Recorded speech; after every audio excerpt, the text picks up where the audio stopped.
Welcome back to Denmark 101. Now, this one is a little bit of a challenge because I want to talk to you about fur and real fur and a realization I had when I moved to Denmark. Now, that goes without saying that of course, the fur industry, fur trade, and everything else is incredibly, I mean, the ethics of it are incredibly challenging, and it's incredibly disturbing, and there is that whole component of it. What I want to talk about is just a pure logistical component, which was a wake up for me, which was quite interesting. Because when I got here, coming from Arizona, a place where you have very little fur and where you have a very consistent climate, there was very little value in having fur. And so when I was there, I looked at the attachment that maybe the Nordic countries and northern latitudes had to fur, and I didn't understand it. I also looked at the fringe that was on many parkas and things like that, and I thought, okay, well, I don't understand what the value of that is, the purpose of it. Is it a fashion item? Does it, oh, okay, it's a little bit nicer on the face, but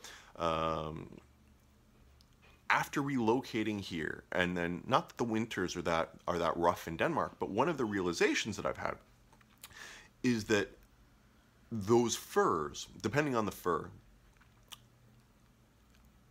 when it's cold out and when it is when the wind is going and when the fabric is rubbing on your skin and everything else, that fur, real fur, is fundamentally different than the vast majority of artificial fur that made out of polyester or whatever it is.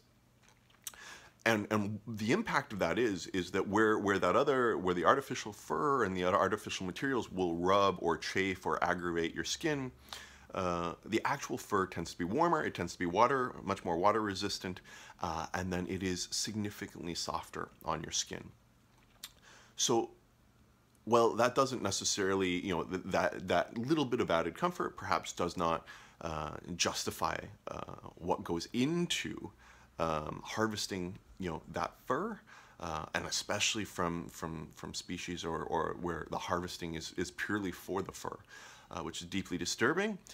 There is some value and some purpose to it, so it's not just like an egregious kind of fashion item being done purely for the sake of fashion or vanity.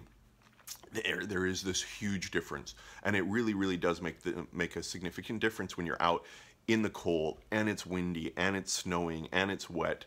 And especially when you're wearing it day in and day out, where otherwise you would end up with quite nasty windburn and rash and agitation. In talking to a friend about this, who's heavily involved in fashion, she mentioned that there are now a number of artificial furs that are able to reproduce a lot of these attributes. Of course, that ends up being more expensive, which is also problematic. But so when you are, if you're not from one of the Nordic countries, and when you see videos of the Nordics and the use of the Nordic fashion, where they use a lot of fur, and you think to yourself, God, why aren't they more progressive, or why haven't they moved past fur, or why are they still using it so often? It is because there is this utility to it, and perhaps for Danes or Nordics that are watching it, that perhaps maybe that helps explain to a certain extent why a lot of people don't understand the draw or the appeal of fur, because for us, coming from these other climates, we don't understand that there is this big difference and that there is this big value. And of course, I think personally it tends to really be kind of something parallel to leather. Is it something that is being harvested purely for the sake of harvest, then, or is this part of the overall kind of meat consumption process, as far as is this rabbit or something like that? I think there are probably different shades of gray.